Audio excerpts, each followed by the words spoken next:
ललिता विशाखा आदि इन सब ने एक योजना बनाई। बोले आज एक काम करेंगे। बोले क्या? किशोरी जी जितनी सुंदर है ना, उतनी ही सुंदर सारी सखियां हैं। वो तो श्रृंगार किशोरी जी का विशेष होता है, इसलिए पता चलता है कि ये ललिता जी, ये विशाखा जी, ये ऐसे सब। अगर एक सा पोशाक और एक सी श्रृंगार सब धारण कर लें तो कोई पहचान नहीं पाएगा कि इनमें किशोरी जी कौन है। तो आज ललिता विशाखा ने एक लीला करी। एक सी पोशाक, एक से कुंडल, एक सी नथबेसर, एक से गले के हार, एक से सिर को क्या बोलते हैं, उसको क्या बोलते हैं? अरे बताओ न, कहा बोले मत हैं? टीका, बाजूबंद, पाम के नूपुर, जो भी होते हैं। हमारे लाल जी पहनते नहीं ना, इसलिए हमको नहीं पता। श्री जी पहनती हैं। तो एक जैसा श्रृंगार। किशोरी जी बोली आज कहा कौतुक करो। बोले आप तो चुप रहो बिल्कुल, आज एक जैसा श्रृंगार होगा। एक जैसी माला, एक जैसे कुंडल, एक जैसे काजल, एक जैसी लालिमा, एक जैसो सब कछु। और आज शाम सुंदर कुंज में आएंगे तब हम उनसे पूछेंगे बताओ हम में से राधा रानी कौन है। किशोरी अरे ऐसे मत करो, बेचारे बड़े भोले हैं, एक से सब देखेंगे पहचान नहीं पाएंगे, और नहीं पहचान पाएंगे तो मुंह को कष्ट होएगा। तो सखियां बोली आप भी जानती तो होगी वो पहचान नहीं पाएंगे।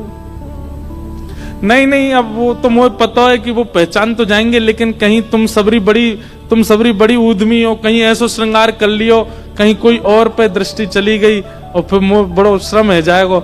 ललिता विशाखा बोली श्रम ना होगा, बल्कि स्पष्ट है जाएगी बात। ये जो आपके मन में इतना भ्रम है ना कि श्याम सुंदर बहुत प्रेम करें, अरे भाई प्रेम करें तो पहचान जाएंगे। किशोरी जी बोले अब तुम्हारी जैसी राजी हो तुम करो। सब ने एक जैसा श्रृंगार किया। महाराज श्याम सुंदर की तो कहा चले, ललिता विशाखा नहीं पहचान पा रही है कि सबन में राधा रानी कौन सी है। इंदु लेखा के पास गई और जाके बोली हे श्यामाजू। अरे मैं श्यामाजू नहीं, मैं इंदु हूं। वो श्यामा जी कौन से? फिर वो हाथ खड़ो कर रही, मैं हूं यहाँ पे, यहाँ आओ। ऐसी सबरी एक सी बन गई कि आपस में नहीं पहचान पा रही है किशोरी जी कौन सी है। आज सबरी सखी बड़ी प्रसन्न, बोले आज श्याम सुंदर को पता चलेगी ये बहुत अपनो प्रेम प्रेम बता में। किशोरी जी के पास जाकर के सब सखी बोले तुम्हारे हाथ जोड़ें, तुम्हारे पाम पूजें, और तुम्हें हम सबकी सौगंध है। बोले कहा आप कुछ ना कुछ ऐसा करोगी कि उनको पता चल जाएगा कि आप किशोरी जी हो, इसलिए आपसे हमारी प्रार्थना है आप अपने मन से कुछ भी नहीं करोगी। और सबसे आगे विशाखा जी खड़ी हो गई, मैं जैसे करूंगी मुंह देखते नहीं हूं, मैं जहां देखूं वहीं देखना है, मैं जैसे बोलूं वैसे बोलना है, मैं जब बैठूं वैसे बैठना है, मैं जब चलूं तब चलना है, मैं जो करूं वही करना है आपको। इतनी भोली हैं श्री जी, इतनी सीधी हैं, ठीक है कर लूंगी। प्रसन्न भी हैं सारी गोपियां, लेकिन चिंता भी हो रही है मन में कि कहीं श्याम सुंदर पहचान नहीं जाए कि कौन सी है किशोरी जी। आहा शाम की बेला हुई, ठाकुर जी बढ़िया सुंदर कटकाछनी पहन करके, मुकुट धारण करके, सुंदर श्रृंगार गलमाला पहन करके और कानन में बढ़िया मकराकृत कुंडल धारण करके वंशी बजाते भय निकुंज में जैसे ही आए। निकुंज में प्रवेश करके जैसे नेत्र खोल करके देखे, आज तो भैया 9 राधा रानी खड़ी हैं सामने, अष्ट सखी और किशोरी जी। ठाकुर जी बोले जे का भैया ये सबरी किशोरी जी कैसे बन गई? अब सामने 9 की 9 एक साथ बोल रही हैं, आओ श्याम सुंदर स्वागत है। अब 9 को एक ही स्वर निकलो, ठाकुर जी सिर पकड़े, भैया जी का है गो ये इतने सारे कैसे है गए? तब सूरदास जी का एक पद है, आहा इनमें को वृषभानु किशोरी, इनमें को वृषभानु किशोरी, श्याम बताए देओ अपने कर सो श्याम बता दो, अपने कर सो बालापन की जोड़ी किशोरी, बालापन की जोड़ी किशोरी। अब एक कोई बोल जाएगा और बाकी शांत रहें तो ठाकुर जी को पता चल जाएगी ज्यादा चपड़ चपड़ बोल रही है जो विशाखा है, तो इसलिए सब एक साथ बोल रही हैं, हे श्याम सुंदर, आप कहते हैं कि आपका और किशोरी जी का बालपन का संबंध है, आप बचपन से ही एक साथ हो। ठाकुर जी बचपन ते नहीं जन्मन ते संग हैं, हमेशा ते संग है। तो बोलो ठीक है, अपने आप उंगली रख करके बताओ हम में से किशोरी कौन सी है, हम में से राधा रानी कौन सी है।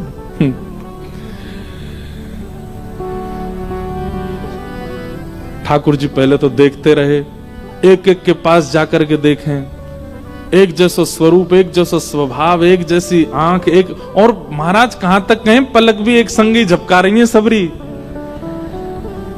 ठाकुर जी को आज नानी याद आ गई अपने, बोले कि भैया कौन सी किशोरी थी। अच्छा एक बात, वास्तविक में ठाकुर जी को सब पता है, लेकिन अब लीला किशोर सखियां कर रही हैं, यही तो लीला है, यही तो निकुंज का आनंद है। तो ठाकुर जी भी उसमें ईश्वरत्व प्रकट नहीं होने देते, लीला है तो लीला ही चलने देंगे। वहां ठाकुर जी सहज ही ऐसे हो जाते हैं, ठीक है नहीं पता मुझे। एक एक के पास जाकर श्यामा जी मैं आपको सौगंध खा के कह रहा हूं, आप जो कहोगे सो करूंगा। अब पता नहीं कौन सी सखी है सामने, उससे ही कह रहे हैं, एक बार बताए तो आप ही हो ना। सबके आगे जाके मनोहार करें, लेकिन ठाकुर जी नहीं पहचान पाए। ठाकुर जी बोले अब कहा करूं मैं, कैसे पहचानूं, कैसे ढूंढूं कौन सी है इनमें तो किशोरी जी। तभी ठाकुर जी बोले भैया सब सखीन के रूप एक से है सकें, आंख एक सी है सके, श्रृंगार एक सौ है सके, वस्त्र एक सौ है सके, पर स्वभाव किशोरी जी जैसा कोई को ना है सके। और बोले स्वभाव के लिए तो फिर मोकू कछुने चतुर काम करनो पड़ेगो। ठाकुर जी बोले मैंने पहचान नहीं। सब सखी बोली कौन सी हैं? बोले रुक जाओ सिंहासन पर बैठ के बताऊंगा। दूर जाके बैठ गए और सिंहासन पर बैठ के कहा कह रहे हैं, वह देखो ठाड़ी युवतिन में, वह देखो ठाड़ी युवतिन में, नील बसन तन गोरी गोरी, नील बसन तन देखो वो खड़ी। सब सखी के कौन सी? सब पे उंगली कर रहे हैं, वो खड़ी वो खड़ी, दो वो खड़ी वो खड़ी। नील बसन तन गोरी, जाने नीले वस्त्र पहने और जाको तन गोरो। सब सखी बोली हम सबन के वस्त्र नीले हैं, हमारे सबन के तन गोरे हैं। नहीं नहीं नहीं नहीं, उनको रूप रंग कहा बता रहे है? बोले ये वही हैं। बोले कौन सी? अरे वही जो तुम सबन के बीच में खड़ी हैं। बोले कौन सी?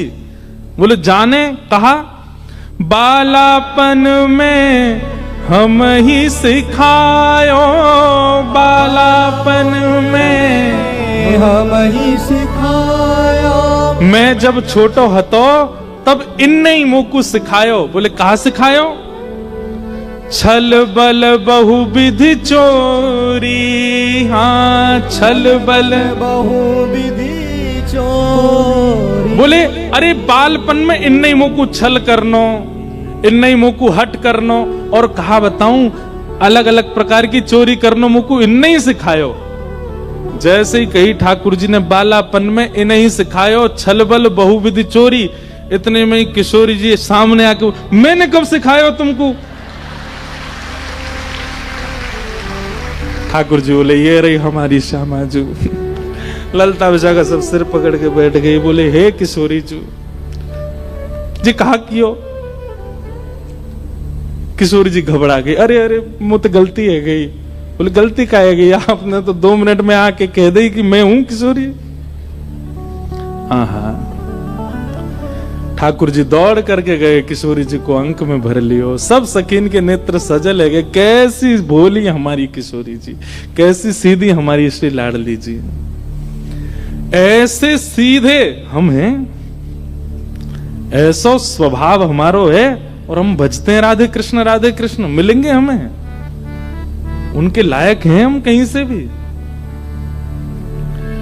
इनके गुण की ग्रथित मालूम है, इनके गुण की मालूम है, आज हूँ उड़ते ना छोड़ी, आज हूँ उड़ते ना छोड़ी।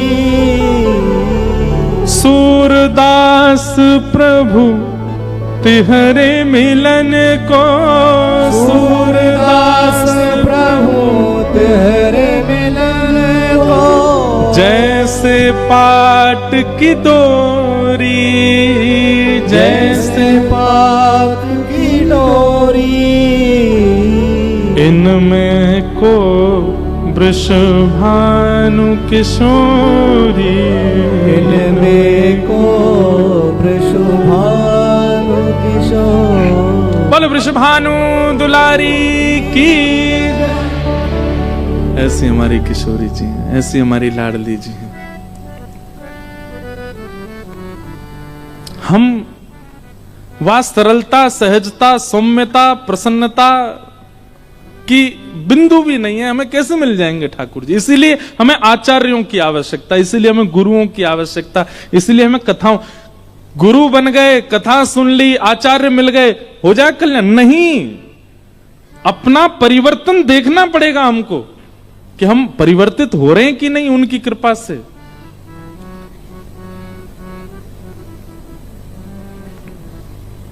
और आज श्रीजीव गोस्वामी पाद की कृपा हो गई गदाधर जी पर। किस वजह से? क्योंकि उनका स्वभाव वो ठाकुर जी को प्रिय लग गया था, इसलिए बिना आचार्य के ही उनके चित्त में ऐसा प्रेम प्रकट हो गया, और आज आ गए वृंदावन।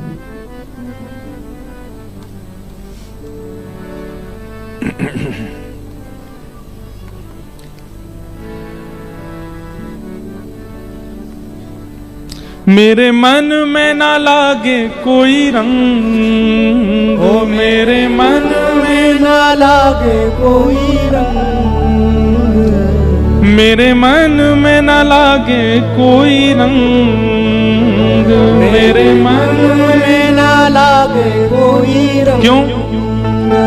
ओ मैं तो रहूं रसिकन के संग, ओ मैं तो रहूं रसिकन के संग, ओ मैं तो रहूं रसिकन के संग, ओ मैं तो रहूं रसिकन के संग। बरसाना विरज रज धानी, बरसाना विरज रज धानी, बरसाना विरज रज धानी, बरसाना विरज रज धानी। ओ जहाँ विराज राधा रानी, जहाँ विराज जहाँ विराज राधा रानी, जहाँ विराज राधा रानी। ओ मेरो मन लाग्यो बरसाने में, जहाँ विराज राधा रानी। मेरो मन लाग्यो बरसाने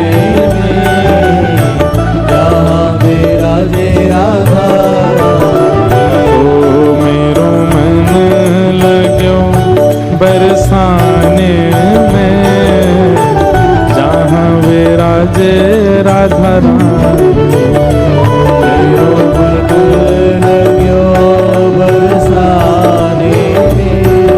भुजा उठा के करताल बजा के गाओ, बोलो वृषभानु दुलारी की।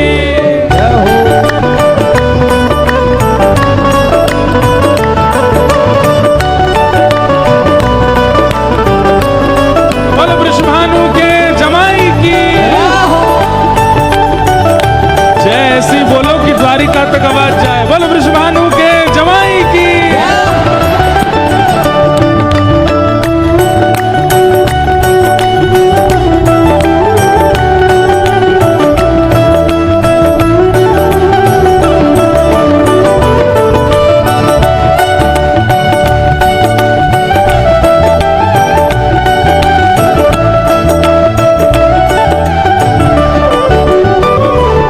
मुझे दुनिया से नहीं कोई काम, ओ मुझे दुनिया से नहीं कोई काम, मुझे दुनिया से नहीं कोई काम, ओ मुझे दुनिया से नहीं कोई काम। क्यों?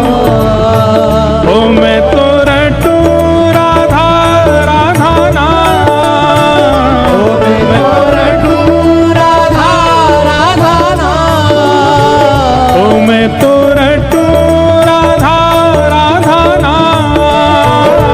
मैं तो रटू राधा राधा भाव से नाम। ओ जय राधे राधे, जय राधे राधे, श्री राधे राधे, श्री राधे राधे, वृषभानु दुलारी, जय राधे राधे, बरसाने वारी, जय राधे राधे, जय राधे राधे, जय राधे राधे, श्री राधे राधे। श्री राधे राधे। मुझे दुनिया से नहीं कोई काम, दुनिया से नहीं कोई काम, ओ मैं तो रटू राधा राधा नाम, मैं तो रटू राधा राधा नाम।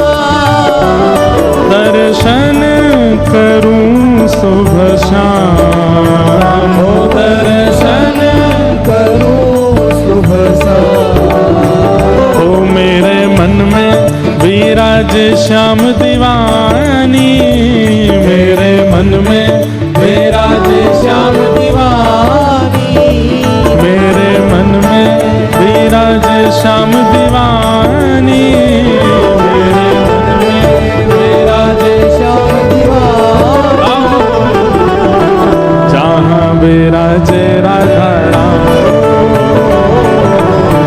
जहाँ विराजे राधा ओ मेरो मन लाग्यो बरसाने में, जहाँ विराजे राधा राम।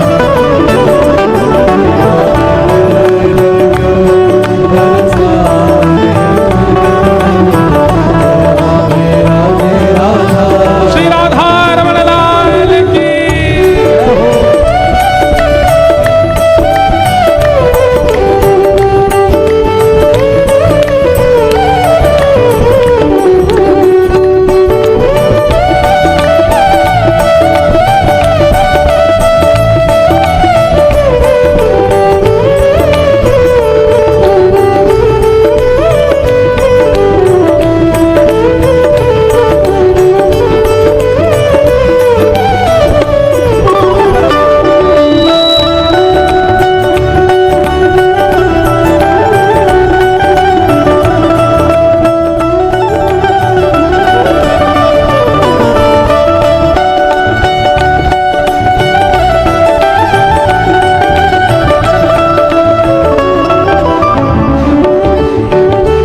मुझे दुनिया से नहीं लेना देना, मुझे दुनिया से नहीं लेना देना, हे मुझे दुनिया से नहीं लेना देना, ओ मुझे दुनिया से नहीं लेना देना, ओ ये जगत है एक सपना, ये जगत है एक सपना, ओ ये जगत है एक सपना, ये जगत है एक सपना,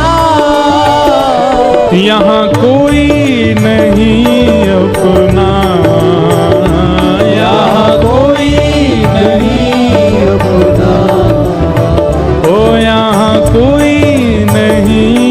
अपना यहाँ कोई नहीं अपना। और ये बात तो गर्जना करके बोलनी चाहिए, भुजा उठा करके बोलनी चाहिए। उठाओ भुजा। ओ मेरी अपनी वृषभानु दुलारी, मेरी अपनी वृषभानु दुलारी, मेरी अपनी वृषभानु दुलारी, मेरी अपनी वृषभानु दुलारी, हे वृषभानु दुलारी, वृषभानु दुलारी, वृषभानु दुलारी, वृषभानु दुलारी, बरसाने वारी, बरसाने वारी, कीरत सुत प्यारी, तीरथ सुत प्यारी, वृषभानु दुलारी, वृषभानु दुलारी, बरसाने वारी, बरसाने वारी, मेरी अपनी वृषभानु दुलारी, मेरी अपनी वृषभानु दुलारी, जहाँ विराजे राधा रानी, जहाँ विराजे राधा रानी, ओ मेरो मन लगो बरसाने में, जहाँ विराजे राधा रानी, मेरो मन लग्यो बरसाने में, जहाँ विराजे राधा रानी। हे वृंदावन में राधे राधे, वृंदावन में राधे राधे, गोवर्धन में राधे राधे, नंदगांव में राधे राधे, नंदगांव में राधे राधे, गोकुल जी में राधे राधे, गोकुल जी में राधे राधे, सब मिल गावे राधे राधे, बरसाने में राधे राधे, जतीपुरा में राधे राधे, कामवन में राधे राधे, जय राधे राधे, राधे राधे, सब निधिवन बोले, राधे राधे, सब भाव से बोले, राधे राधे, सेवा कुंज में राधे राधे, बाके बिहारी राधे राधे, राधा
क्यों करते हैं हम राधे राधे कीर्तन?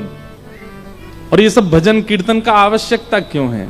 ये नृत्य करने के लिए, गाने के लिए, ताल बजाने के लिए तो ठीक है, पर मूल रूप से हम में जिनका हम कीर्तन करें उन जैसा स्वभाव चित्त में आ जाए, उन जैसा गुण चित्त में आ जाए, इसलिए कीर्तन है।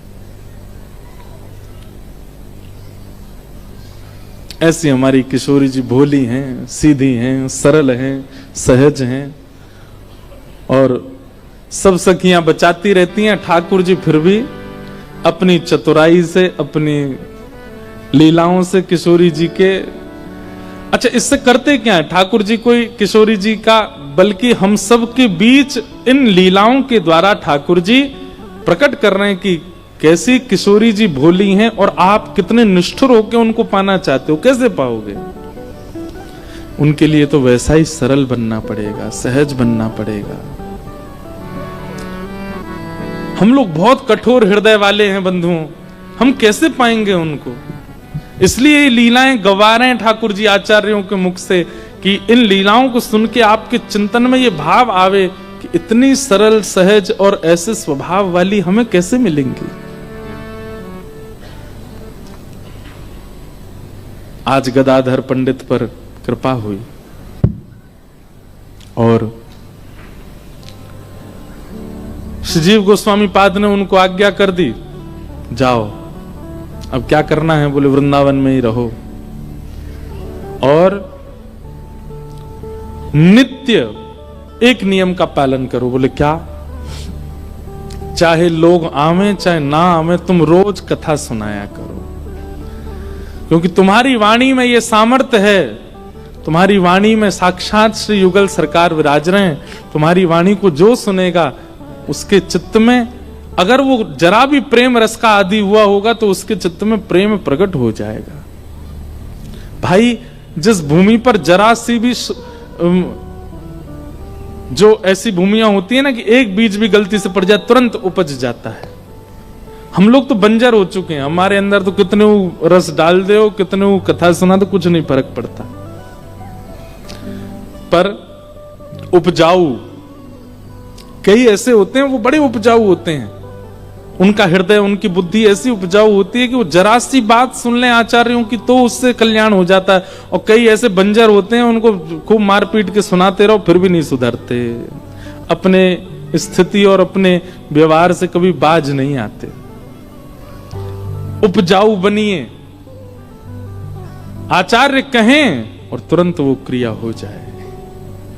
और उन सब के लिए कथा सुनो, उन सब के लिए नाम जप करो, उन सब के लिए नियम बनाओ, उन सब के लिए तीर्थ जाओ, धाम में जाओ। नाम का आश्रय, लीला का आश्रय, धाम का आश्रय, रसिकों की शीत प्रसादी का आश्रय, कितने आश्रय।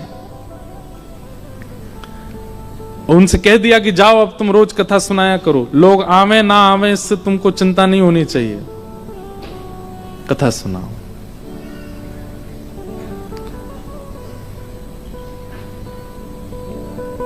हम जब पहले कथा नहीं करने लग गए थे तो इतनी भीड़ नहीं होती थी।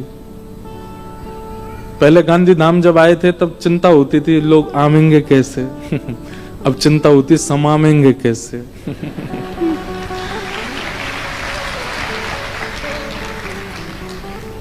अब तो देखो कहाँ बेचारे बाहर खड़े हैं, कोई बाहर से कह रहे हैं दिखा दो भीतर, कोई कह गेट ही खोल दो आवाज ही आती रहेगी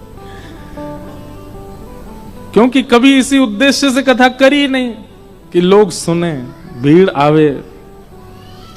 और जब उद्देश्य आपका वो नहीं होता, कुछ और होता है, तो ठाकुर जी वो सब दे देते हैं, ठाकुर जी सब अनुग्रह कर देते हैं। उद्देश्य अपना कुछ और है, उद्देश्य अपना कुछ और मानिए। अच्छा एक बात हम पहले कहते हैं, बिना उद्देश्य के भजन मार्ग में मत आइए, उद्देश्य तो रखो।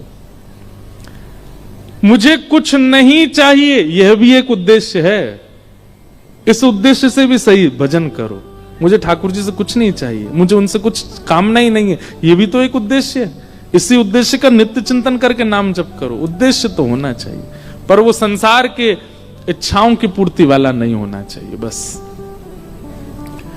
तो गदाधर जी को आज्ञा कर दी, अब तुम रोज कथा किया करो, क्योंकि तुम्हारी वाणी इतनी श्रेष्ठ है, तुम्हारी वाणी में साक्षात प्रिया प्रियतम विराज रहे हैं, तुम्हारी वाणी कोई सुनेगा, गलती से उसके कान में पड़ेगा, अगर वो उपजाऊ होगा तो उसके अंदर प्रेम रस प्रकट हो जाएगा। और गुरु आज्ञा मान ली, कह दिया सब छोड़ो, वृंदावन बस जाओ और नित्य ठाकुर जी का यश गाया करो। गदाधर जी सब छोड़ के वृंदावन बस गए और नित्य कथा सुनाते हैं, नित्य कथा कहते हैं। हमारे वृंदावन में एक गांव है, उसका नाम है बुरजा। बुरजा, वहां के एक व्यक्ति, उन्होंने अपने जीवन में ऐसा कोई पाप नहीं था जो नहीं किया था, सब किया, खाने का हो, पीने का हो, देखने का हो, स्पर्श का हो, सारे पाप किए। लेकिन गदाधर पंडित जी की जो वाणी थी वो इतनी प्रचलित हो गई वृंदावन में, इतनी संख्या में लोग उनकी कथा सुनने जाते थे, इतनी भीड़ होती थी उनके प्रवचन को सुनने के लिए, सब जगह यश फैलने लगा। दूर दूर के गांवों से लोग आते थे, भाई वृंदावन में गदाधर भट्ट जी कथा करते हैं, उनकी कथा सुननी है। तो एक दिन उनके सब मित्रगण भी बोले, भैया हम तो आज खेलेंगे नहीं, हम तो आज कुछ करेंगे नहीं, हम तो आज वहां जाएंगे उनकी कथा सुनने के लिए। तो उसने कहा, बोले तुम लोग यार आजकल जो हम लोग यहाँ बैठक होती थी हमारी पीपल के पेड़ के नीचे, कुछ पीते थे, कुछ खाते थे, थोड़ा हास उपास करते थे, आजकल बैठते नहीं हो, सब लोग जाते हो, ऐसा क्या है उनकी कथा में? बोले तू भी चल एक बार सुन के आ। तो मन चले, बिल्कुल विषय वासनाओं में युक्त पहुंच गए कथा में, पीछे जाके बैठ गए, परखिया भाव से गए थे, परखने गए थे। जैसे ही पहुंचे, श्री गदाधर भट्ट जी के मुख से प्रेम रस की चर्चा चल रही थी, और वो सुनते सुनते वो देख तो रहे थे गदाधर जी को, देख तो रहे थे मंच को, लेकिन देखते ही देखते व्यास अंतर ध्यान हो गए, व्यासपीठ अंतर ध्यान हो गए, साक्षात लीला प्रकट होने लगी। उनको दिखने लगा कि श्याम सुंदर वो खड़े हैं, ये जो गदाधर जी बोल रहे हैं वो प्रत्यक्ष उनको दिखने लगा सन्मुख। अब तो ऐसा चस्का लगा उनको कथा का, अब तो वो नित्य जाने लगे, और नित्य जाते जाते स्थिति ऐसी कि अपने सारे विषय भोग सब छोड़ छाड़ दिए, रोज जाते और कथा श्रवण करते। अब तो सबसे आगे बैठने लगे, कथा सुन के कोने में बैठ जाते आगे और नेत्र बंद करके बैठते, पूरी कथा श्रवण करने के बाद ही उठते। ऐसा उनका समर्पण हो गया। इन सब कारणों से एक स्थिति हुई, क्या कि अब परिवार का जो व्यवहार निभाना चाहिए था वो निभा नहीं पाते थे, वो जो श्रोता सुनते थे कथा।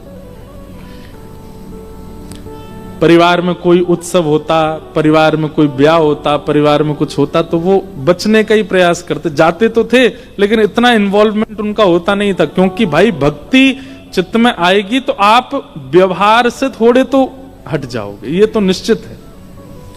इसलिए जिसको व्यवहार करना हो या व्यवहार प्रिय हो, भक्ति मार्ग में ना आवे, क्योंकि भक्ति मार्ग छूट जाएगा या फिर व्यवहार छूट जाए, कोई एक ही रह पाएगा, दोनों नहीं निभ सकते। हाँ, ये होगा कि आप स्वभाव से विचार से भक्ति मार्ग के हो, व्यवहार में फिर आप नाटक ही करोगे, व्यवहार में फिर आपका नाट्य चलेगा। बोलनी तो नहीं चाहिए पर हमारा भी ऐसा ही स्वरूप हो गया है। अब वैसे तो घर जा नहीं पाते 2-2 महीना तक, लेकिन अब जब जाते हैं और घर के संबंधियों में कुछ कहीं आना जाना होता है ना, तो फिर वो बहुत व्यवहार ही चलता है, नाटक ही चलता है, क्योंकि हृदय से तो वो निकलता नहीं, तो फिर वो रहने के लिए संसार में थोड़ा नाटक करना पड़ता है। ब्याह में नाचना भी पड़ता है घोड़ी के आगे, वाह, दुल्हा की बलैया भी लेन पड़ती है। मन तो होता है कि लगनारो ने को बढ़िया सो, लेकिन कहा कर लेनी तो पड़ेगी। और जिन जिन के ब्याह निकले होंगे पिछले साल, वो सुन रहे होंगे तो कहेंगे अच्छा दारी को यूं, लेकिन भैया इसमें हमारा कोई काम नहीं, ये तो भक्ति का स्वरूप है कि वो फिर व्यवहार में आपको ज्यादा निपुण रहने नहीं देगी, वहां तो फिर नाटक ही करोगे आप वास्तविकता से नहीं कर सकते। तो अब वो श्रोता रोज गदाधर जी कथा सुनते, अब वो परिवार के प्रति उनका ज्यादा मन लगता नहीं था। करते थे पर व्यवहार नाटक जैसा होता था उनका। पत्नी कहती मेरे भाई का ब्याह है, चलो जाते। अरे तुम बैठे हो, सब नाच रहे हैं, तुम भी नाचो। तो थोड़ा बहुत नाचते, लेकिन चिंतन में ये रहता कि वृंदावन होता, गदाधर जी की कथा सुन रहा होता, कितना आनंद आता। ये कहां व्यवहार में फंस गया। अभी पहले तो व्यवहार छूटा, अब धीरे धीरे इंद्रिय सुख भी कम होने लगा। पहले तो पत्नी को बोलते थे बढ़िया ऐसा भोजन बनाओ, ये करो वो करो। अब पत्नी जो दे दे वो स्वीकार है। पत्नी जानबूझ करके ऐसा करती, कभी कभी नमक ही नहीं डालती कि बोले कि नमक डालो। वो देखती है कि पूरी थाली साफ हो गई, पा लिया, बोले ही नहीं एक बार भी। पूछा कैसा था प्रसाद? बहुत बहुत बढ़िया, जैसा रोज बनता वैसा ही था। अब उनकी जीव स्वाद की आदी नहीं रह गई है। पत्नी पहले से विचार करके रखती आज ही आएंगे, इनसे लड़ूंगी जबरदस्ती। लड़ाई हो किसी बात पे, बहुत दिन हो गए लड़ाई नहीं हुई है घर में, ये भी एक चिंता का विषय हो जाता। अब लड़ते नहीं है हमसे, आए तो लड़ने लगी किसी बात पर। देवी तुम क्या चाहती हो ये बताओ। बोले मैं चाहती हूं तुम ऐसे इतने बजे सो जाया करो, इतने बजे उठा करो, इतने बजे नहा लिया करो, मुझे इतने पैसे दे दिया करो। ये सब नियम लिख लिया उन्होंने। ठीक है, रोज ऐसा ही होगा, इतने बजे उठ जाऊंगा, इतने बजे सो जाऊंगा, तुमको जो चाहिए वो दे दूंगा। पत्नी बोली ये क्या हो रहा है? इसके साथ साथ कई निज जो दंपति जीवन में आवश्यकताएं होती हैं उनसे भी वो विमुख होने लगे। पत्नी स्पर्श से भी दूर रहने लगे।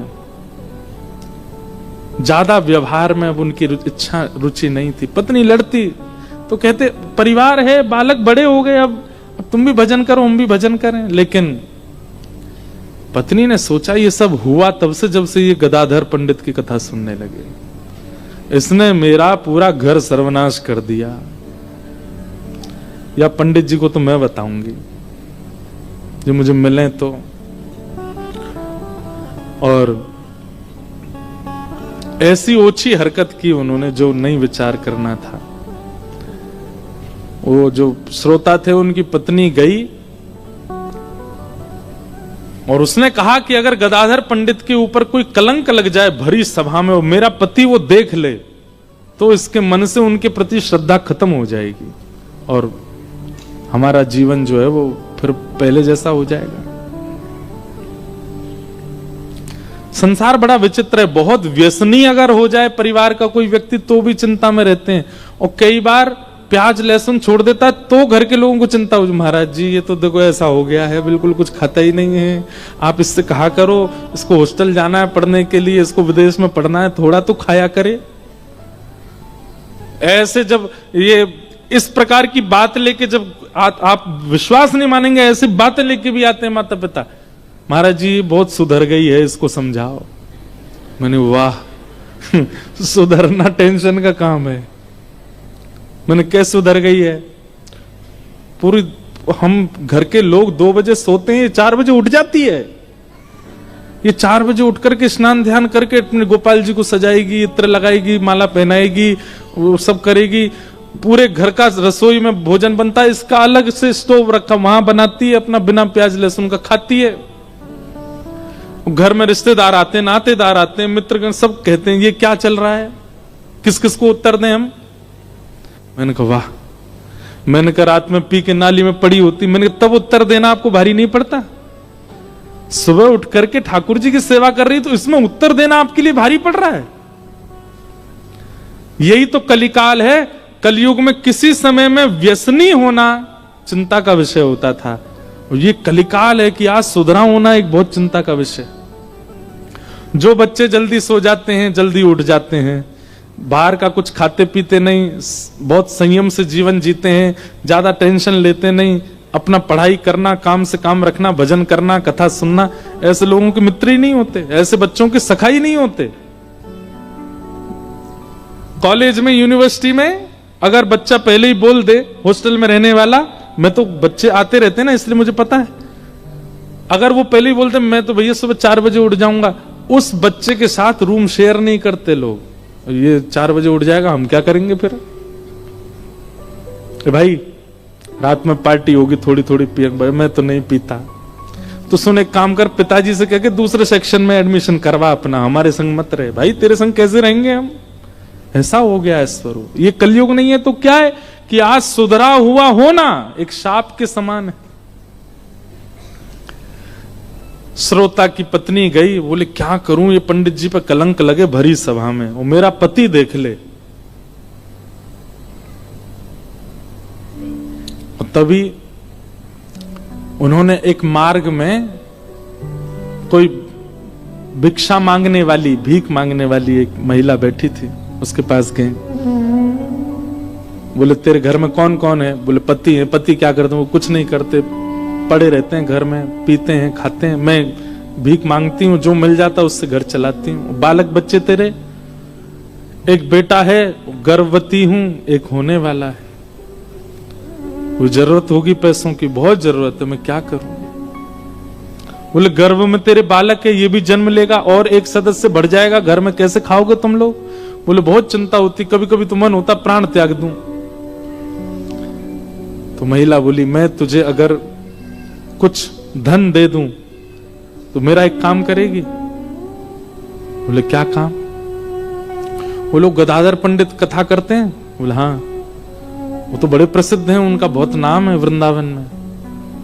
बोले उनकी कथा के बीच में जाके तुझे हल्ला करना है और ये कहना है कि तेरे गर्भ में जो बालक है वो उनका है, उनके ऊपर कलंक लगाना, और इसके बदले में तुझे इतना धन दूंगी कि तेरे घर में सब आनंद होगा। मरता क्या नहीं करता, व्यक्ति के ऊपर जब मृत्यु मंडराती है तो वो सब करने पे आदी हो जाता है। उसकी उस दुर्बलता का दुरुपयोग किया एक महात्मा के ऊपर, एक संत के ऊपर, एक वैष्णव के ऊपर।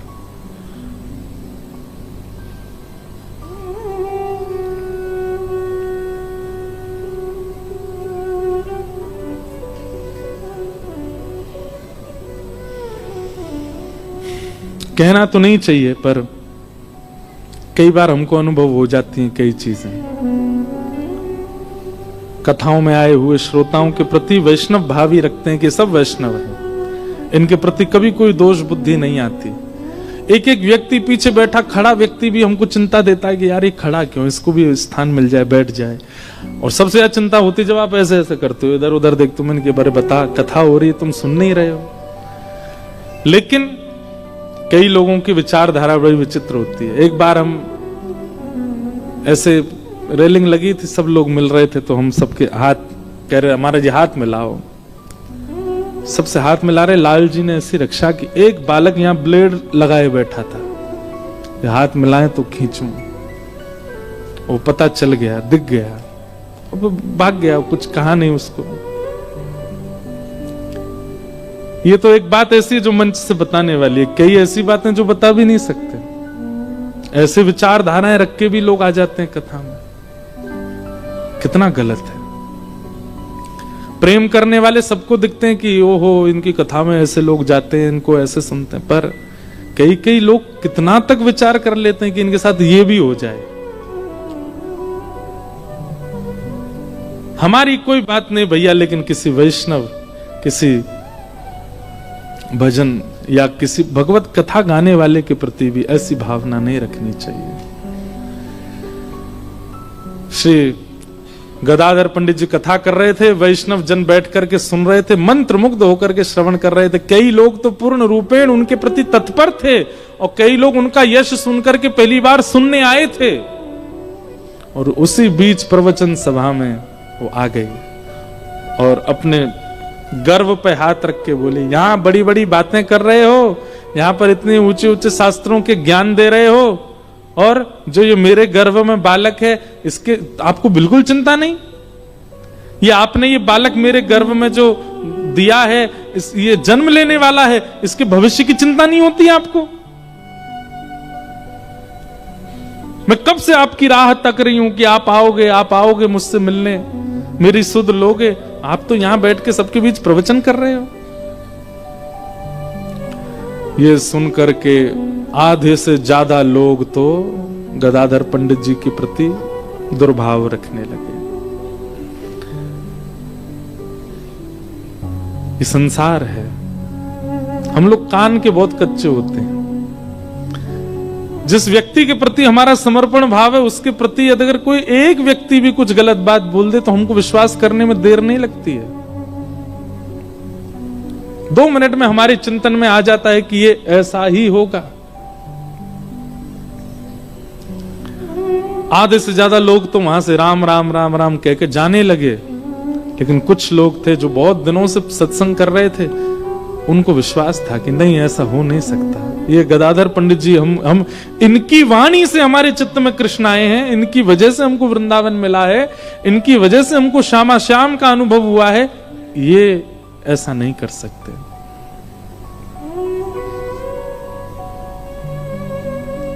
लोग बाग जाने लगे वहां से। अरे चलो, कहां हम चले आए, बहुत नाम सुना था इनका, इनके ये खुद ऐसे हैं, ये खुद के काम ऐसे चल रहे हैं। बताओ, एक बेचारी भीख मांगने वाली को जो है इन्होंने उसका दुरुपयोग किया।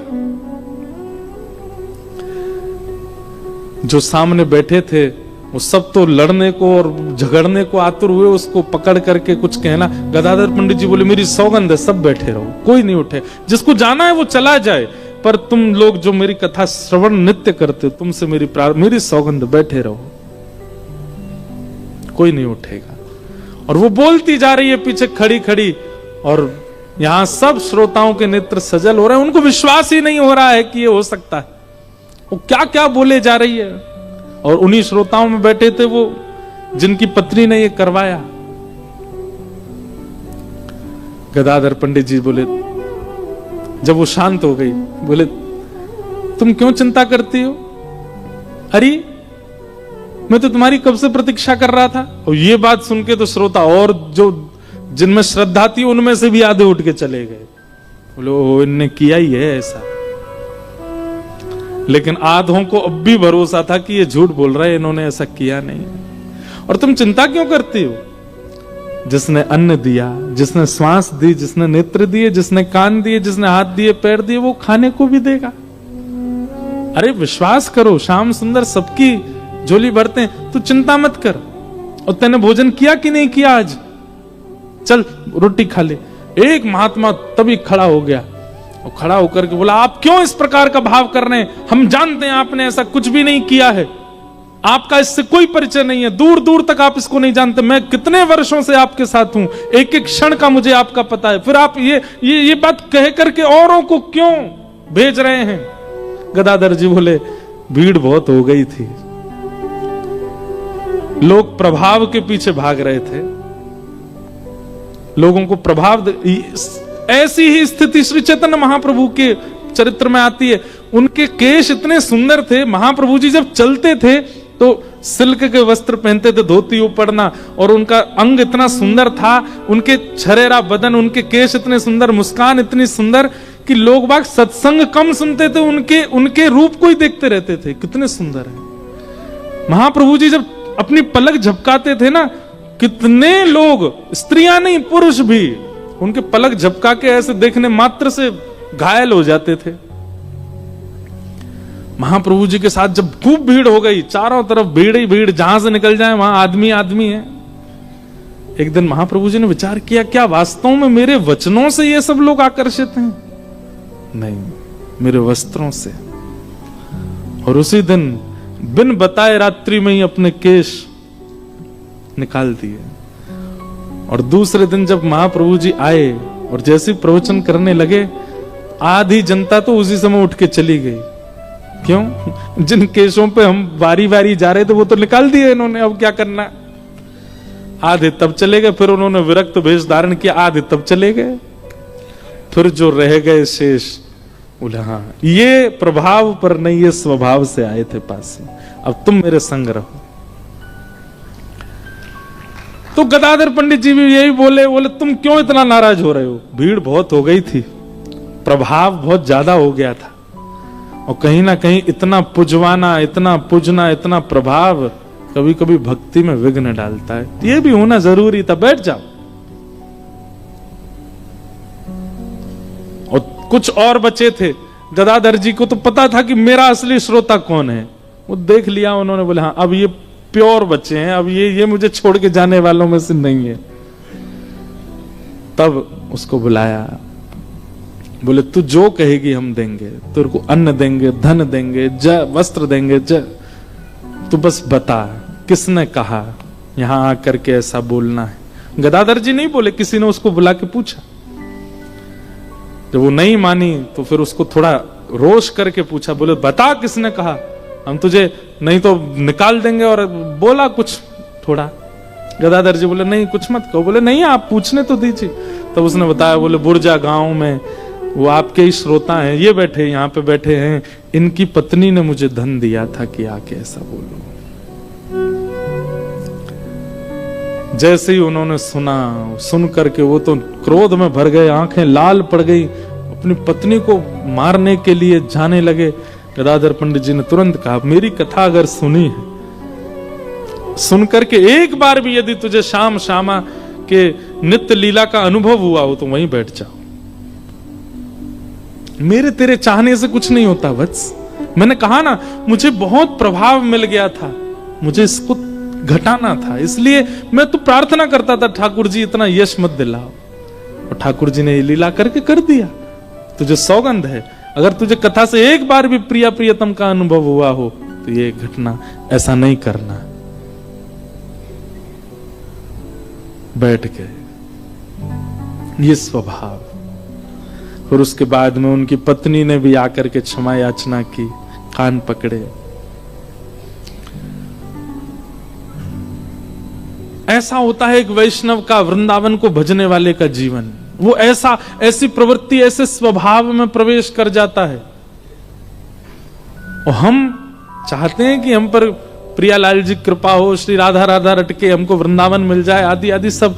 ये भैया सप्तनिधियों का पद, ये कोई केवल भजन नहीं है, कोई संगीत नहीं है, कोई यहाँ कल आप सबके बीच बैठ करके जो वीडियो बनाई गई, ये कोई प्रभाव का, एक एक को जो ठाकुर जी मिले हैं ऐसा त्याग उनके जीवन में है। हम कहते हैं रूप गोस्वामी प्रकट कियो राधा गोविंद रूप निधान, कहने में हमको 2 क्षण लगता, पर रूप गोस्वामी का त्याग सुनेंगे आप, ऐसे ही नहीं मिल गए उनको ठाकुर जी। श्री गोपाल भट्ट की हृदय वेदना प्रगट्यो शाले ग्राम। मैं तो सौभाग्यशाली मानता हूं कि मेरे चित्त में ये शब्द आ गए और मैंने गा दिया, और इसके लिए मैं सदा ऋणी रहूंगा। आपको भी रहना चाहिए कि हम गाते हैं, हम भजते हैं इन सप्तनिधियों को और इनके आचार्यों को। कल जो आप यहां पे वीडियो देख रहे थे, उसमें कोई एक्टर नहीं थे, 2-3 थे जो उनको एक्टर क्योंकि मैंने पहले ही कह दिया था कि भाई ये आचार्यों का स्वरूप निभाने वाला व्यक्ति व्यसनी नहीं होना चाहिए। वैसे तो व्यसन सब लोगों में आ जाता, पर कुछ कला करने वालों में ज्यादा ही आ जाता है। अधिकतर उनमें से वृंदावन के ही हैं, और कितनों ने तो ये कहा था कि भाई सिर पे वो बांध देंगे, क्या कहते हैं वो, कुछ अलग से लगाएंगे ताकि बिना केश के दिखें।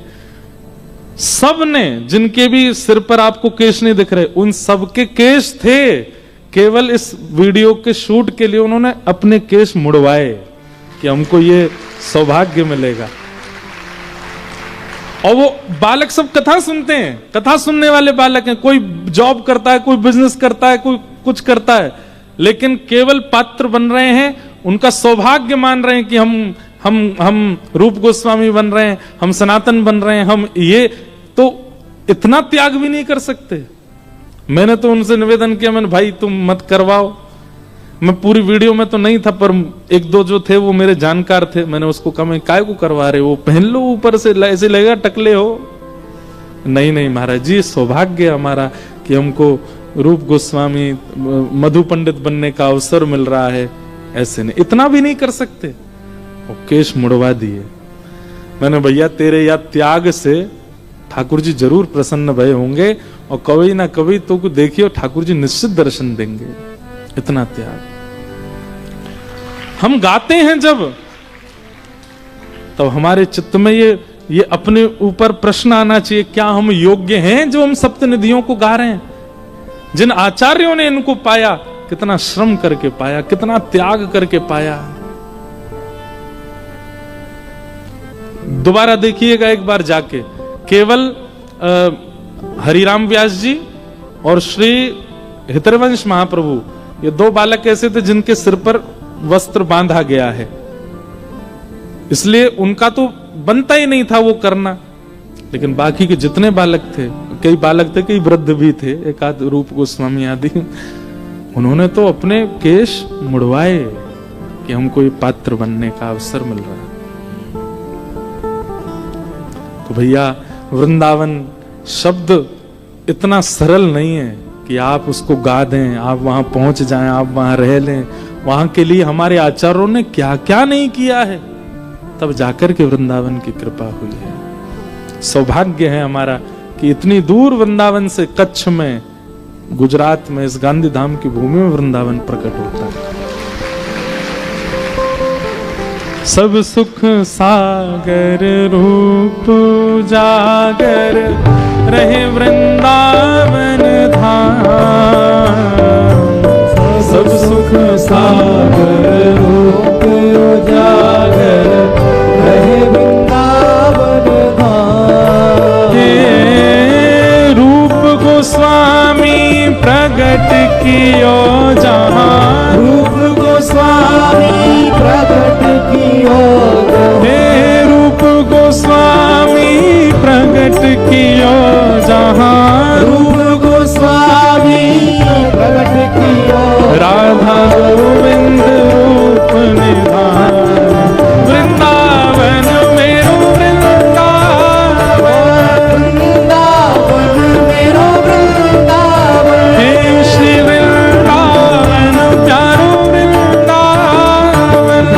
वृंदावन प्यारो वृंदावन, रूप गोस्वामी प्रगट कियो जहां, रूप गोस्वामी प्रगट कियो राधा गोविंद रूप निधान। वृंदावन प्यारो वृंदावन, हो वृंदावन प्यारो वृंदावन, हे श्री वृंदावन मेरो वृंदावन। वृंदावन मेरो वृंदावन। अभी गिरधर लाल जी के दर्शन का आज सौभाग्य है। इस पद के अंतिम भाव तक लाल जी विराजमान हो जाएंगे, तो सबको दर्शन होगा। हम भी सबसे मिलेंगे, आज हम यहीं आगे बैठ जाएंगे। आप सब लोगों से प्रार्थना, पैर मत छूना, सब लोग थोड़े थोड़े मिलके दर्शन करते हुए निकलते रहिएगा। कल कथा का समय सुबह 10 बजे से है, आप सब लोग समय का ध्यान रख के आइएगा। जिनकी छुट्टी है वो तो आ जाना, जिनकी नहीं है उनको यहीं से ही। जय श्री कृष्ण। आप लोग बढ़िया अपना कार्य संभालिएगा।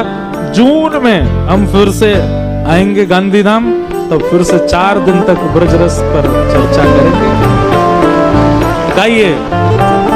बिहरत निस दिन कुंज गलन में, ब्रज जन मन सुख धाम। बिहरत निस दिन कुंज गलन में, ब्रज जन मन सुख धाम। हाँ प्यारो ब्रज जन मन सुख धाम। प्यारो ब्रज जन मन सुख धाम। हे मदन मोहन को रूप निरख के, मदन मोहन को रूप निरख के, श्री मदन मोहन को रूप निरख के, मदन मोहन को रूप निरख के, हे सनातन बज बज जा। वृंदावन मेरो वृंदावन, वृंदावन मेरो वृंदावन, हे श्री वृंदावन प्यारो वृंदावन। वृंदावन प्यारो वृंदावन, मदन मोहन को रूप निरख के, मदन मोहन को रूप निरख के, हे सनातन बलि बल जा। वृंदावन प्यारो वृंदावन, वृंदावन प्यारो वृंदावन, हे श्री वृंदावन मेरो वृंदावन। वृंदावन मेरो वृंदावन। हे गोपी ग्वाल सब ही और धारे, प्यारो गोपी नाथ। गोपी ग्वाल सब ही और धारे,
दुखी हृदय वेदना प्रगट्यो शालिग्राम।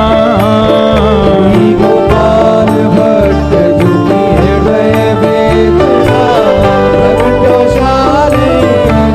हे श्री गोपाल भट्ट दुखी हृदय वेदना प्रगट्यो शालिग्राम। गोपाल भट्ट दुखी हृदय वेदना प्रगट्यो शालिग्राम। हे रूप सुधा को खान हमारो, रूप सुधा को खान हमारो। रूप सुधा को खान हमारो। रूप सुधा को खान हमारो। ओ श्री राधा रमण झूला वृंदावन मेरो वृंदावन। वृंदावन मेरो वृंदावन। हे श्री वृंदावन प्यारो वृंदावन। वृंदावन प्यारो वृंदावन। रूप सुधा को खान हमारो। रूप सुधा को खान हमारो। ओ प्यारो राधा रमण झूला वृंदावन प्यारो वृंदावन। वृंदावन प्यारो वृंदावन। हे श्री वृंदावन मेरो वृंदावन। वृंदावन मेरो वृंदावन। आतुर हित हरिवंश पुकारो राधा राधा नाम।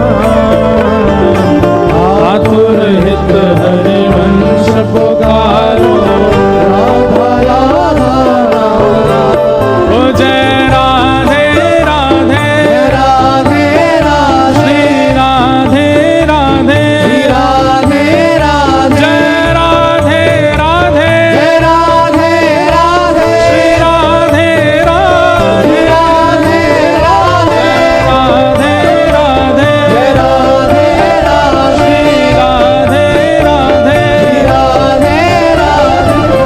आतुर हित हरिवंश पुकारो राधा राधा नाम।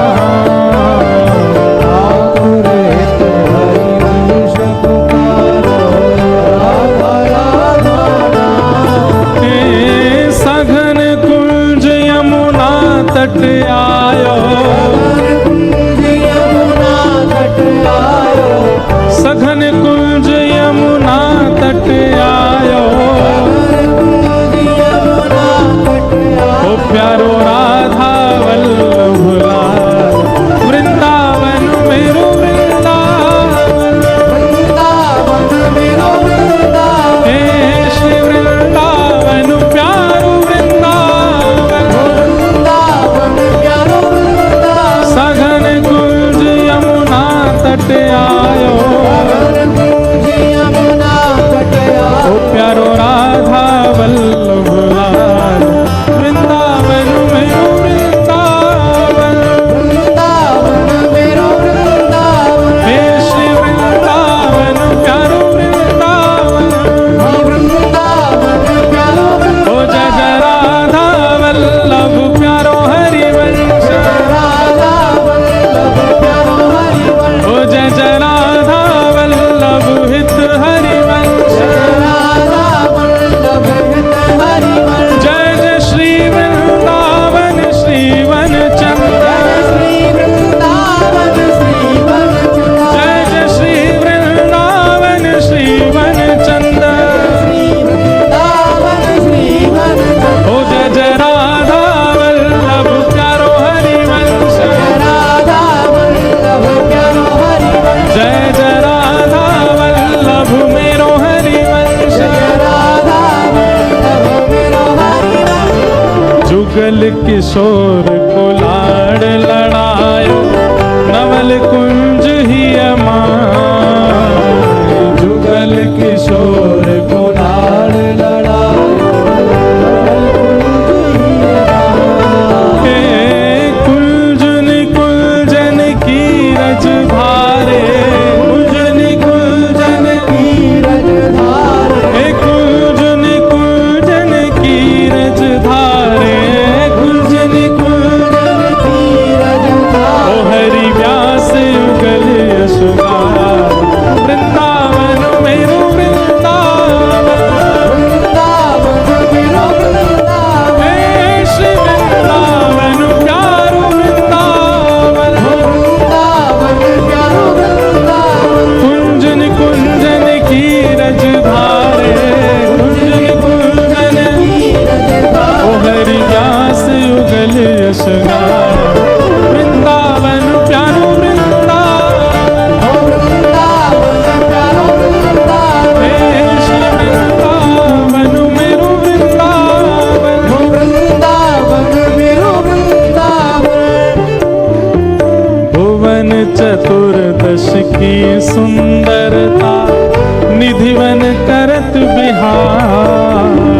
भुवन चतुर्दश की सुंदरता निधिवन करत बिहार।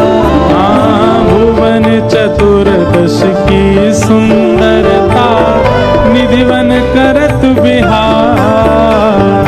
भुवन चतुर्दश की सुंदरता निधिवन करत बिहार।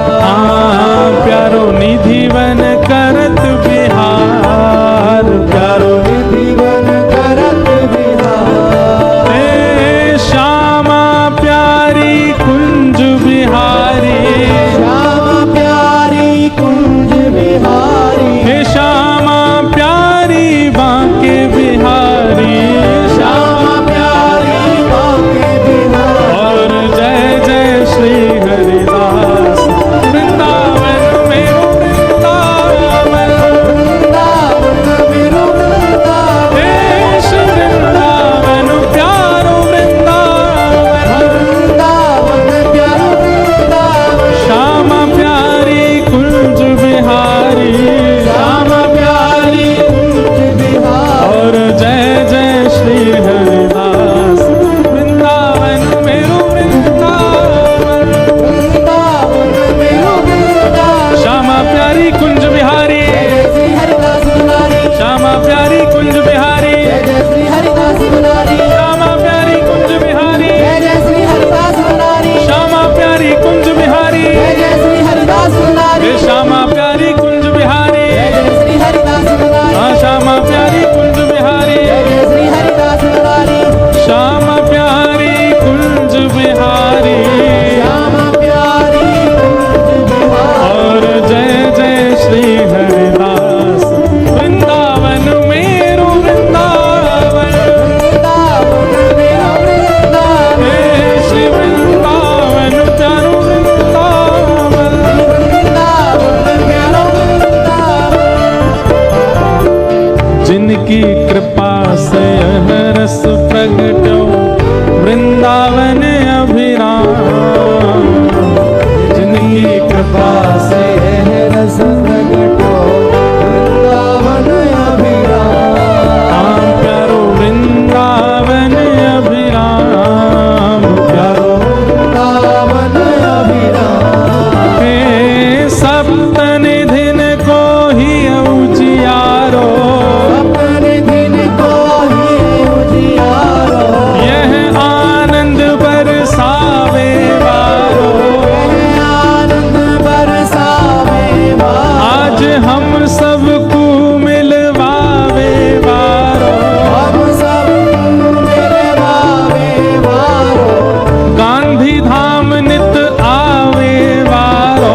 गांधी धाम नित आवे वारो। हे हमारो गिरधर लाल वृंदावन मेरो वृंदावन।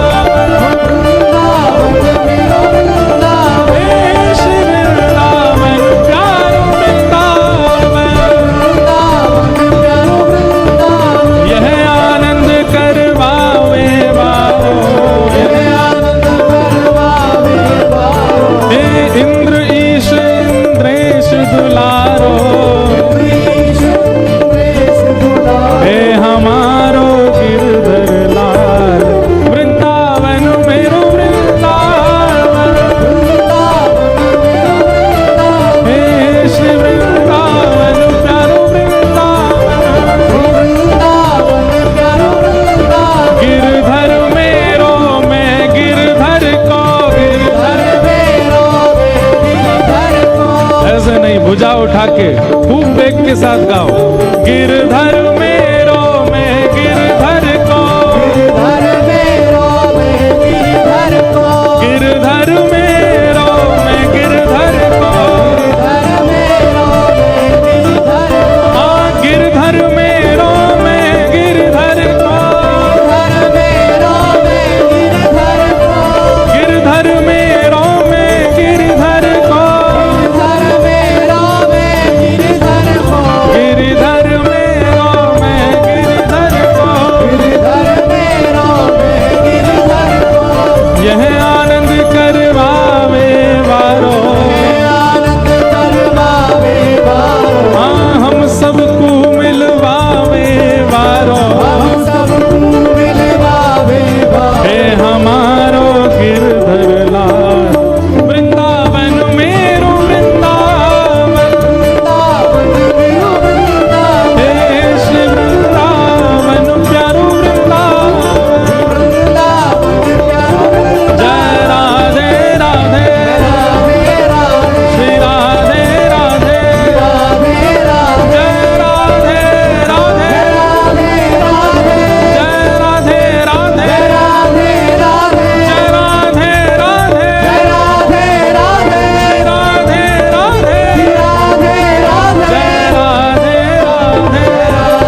रमण लाल की, श्री राधा वल्लभ लाल की, पूछरी के लोथा की, हुप हुप प्यारे।